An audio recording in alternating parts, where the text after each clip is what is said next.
Welcome back, everybody, and today we're going to be in Chapter 10, which deals with conflict. How do you look at conflict? Is it something that you try to avoid? Are you aversive when it comes to dealing with or trying to engage in conflict? Are you the type that will give in just to save a relationship? Are you the type that wants to win it all? Are you the type that looks at conflict as something that can be positive depending on how you handle it, or do you see conflict in general as being negative? These are some of the things that we're going to look at today as we examine this other important field of leadership and behavior called conflict.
Okay, everybody, today we're going to begin in Chapter 10, which deals with managing conflict and negotiating.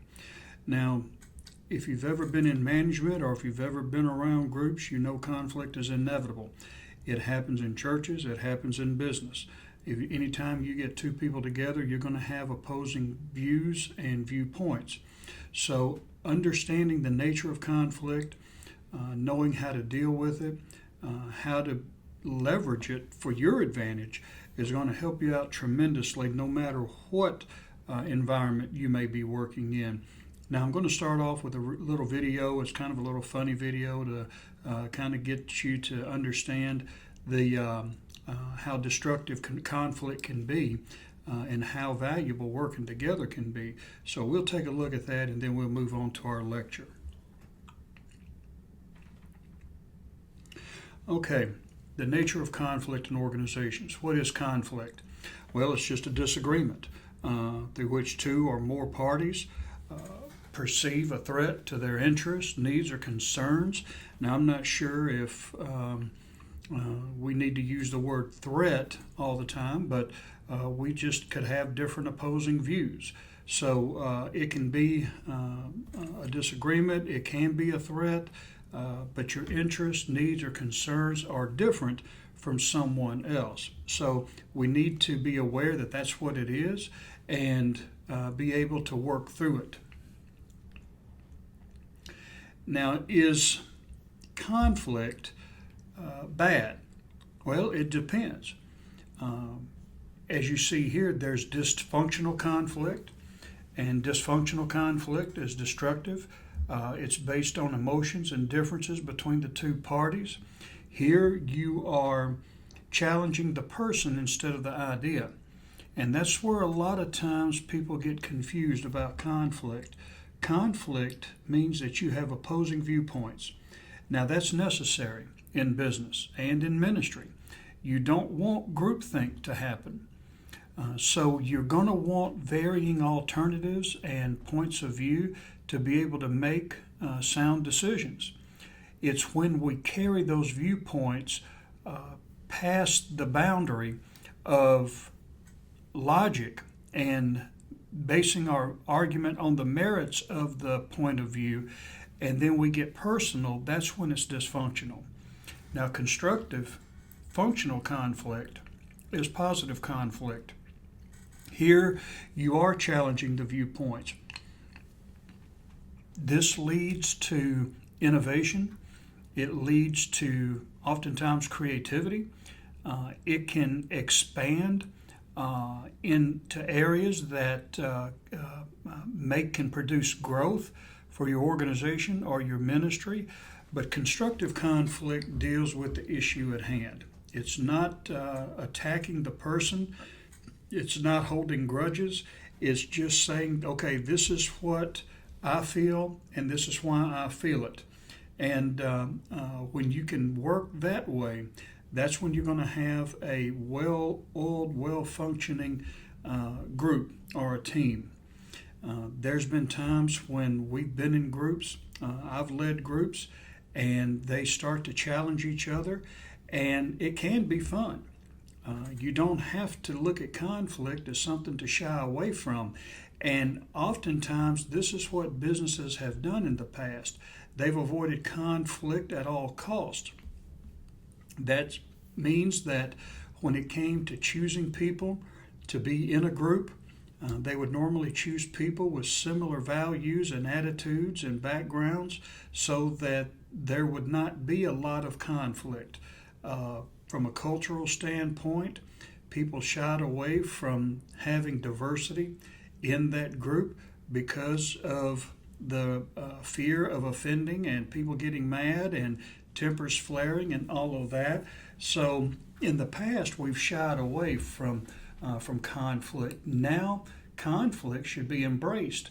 We just need to know how to make it positive so that we can embrace it and we can grow from it. But conflict is not something that you should have to worry about or shy away from or to be afraid of. It's something that you can use, and there are going to be times when you may get a little heated and you may start to venture into those forbidden territories. That's when you as the leader have to rein them back in. You know, we talk about people's opinions and critiquing them and this, that, and the other. Every idea has some merit to it. Now, whether or not you can use it, that doesn't mean that you throw it all out. It may be a good idea for a later problem. So be open to discussion, be open to different points of view. Don't attack the person. Just assess and take a look at the ideas that are being forwarded. Now, there are causes of conflict and types of conflict, and let me go ahead and outline all of these.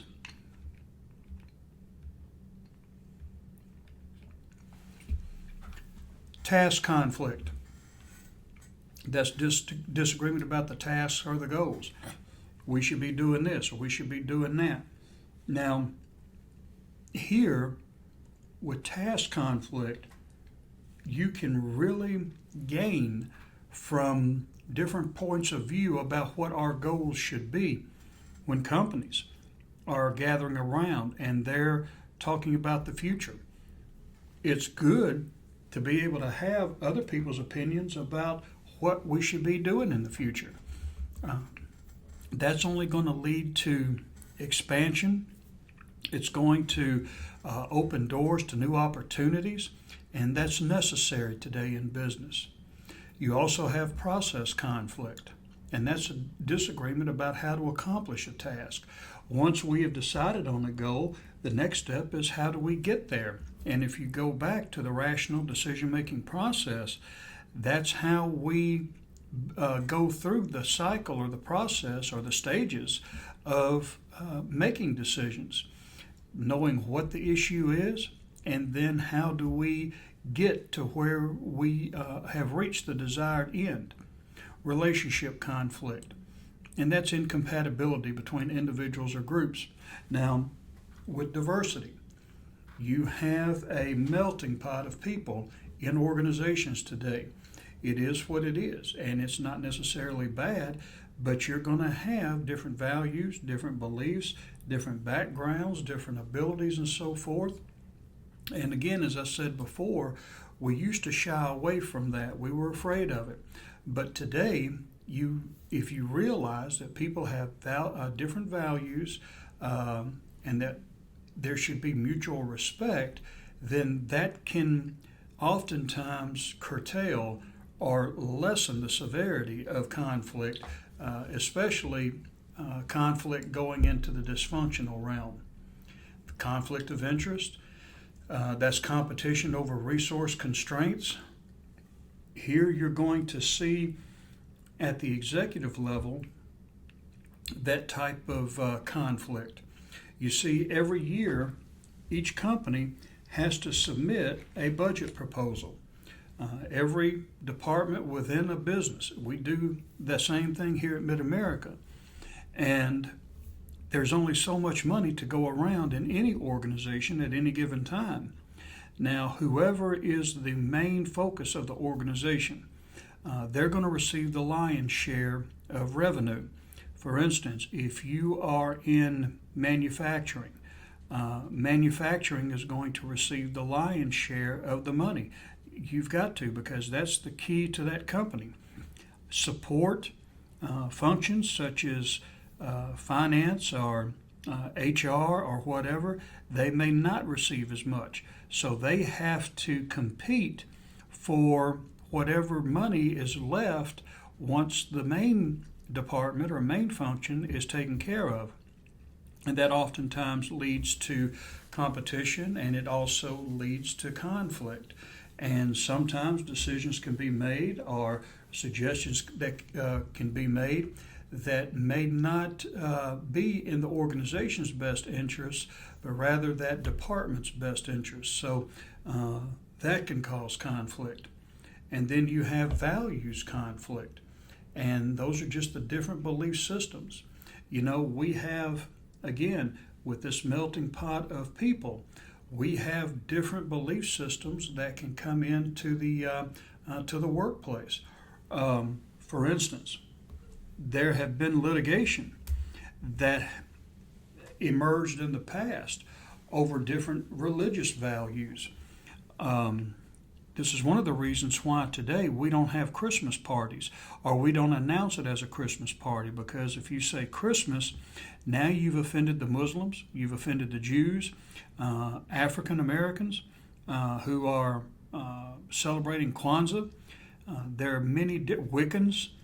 There are many different value systems, belief systems that can come into play.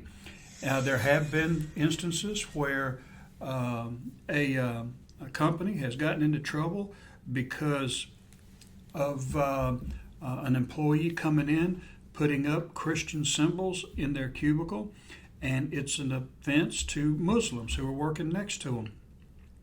So you have to iron all of that stuff out. There was a time when a company that it went to, I believe, the Supreme Court, had a dress down or casual Friday, and they created that day because the company had donated so much money to a charity, and that was the reward. Well, everything was fine until a woman came in Daisy Dukes and halter top, and they told her, "You've got to go home and change. That's inappropriate." And she said, "No." I said, "This is how I dress. I don't see anything wrong with it." So they sent her home anyway, and she sued the company.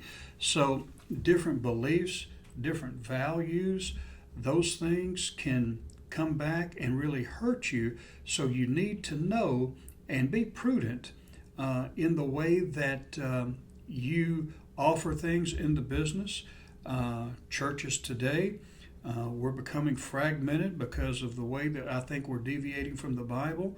Even now, we have issues with the Southern Baptist Convention and conservatives in the convention and more liberal people in the convention. You see conflict going on now, and it can be disruptive and destructive if we're not careful. So even in churches, even in denominations and in business, again, whenever you get two people together, you're going to have inevitably conflict. So just recognizing those as what they are and knowing where they're emerging from can help you out a long way. Now also you have information conflict, which deals with people lacking the necessary information they need, or they're misinformed, or they interpret information differently, or disagree about the information that's out there. So information, and again, you need to be transparent, especially in ministry. Church members get skittish when they're not given the information that they think they need at any given time. When we had to dismiss a person for immoral acts, we didn't, and we being me and the deacons, we didn't advertise it to the church. It was one of those things where we handled it according to Matthew 18. The person had admitted what he had done was wrong and had decided to leave the church, and we said that's fine if this is how you want to be. So there were people who just had to know, what did so-and-so do? And we couldn't give them that information because we told them we would not advertise or try to go out and slander his name or his wife's name. So they left the church. Some people were upset because they didn't get all the information. And there's some things that you just can't tell. Some things because of privacy and so forth that you're just not going to be able to divulge.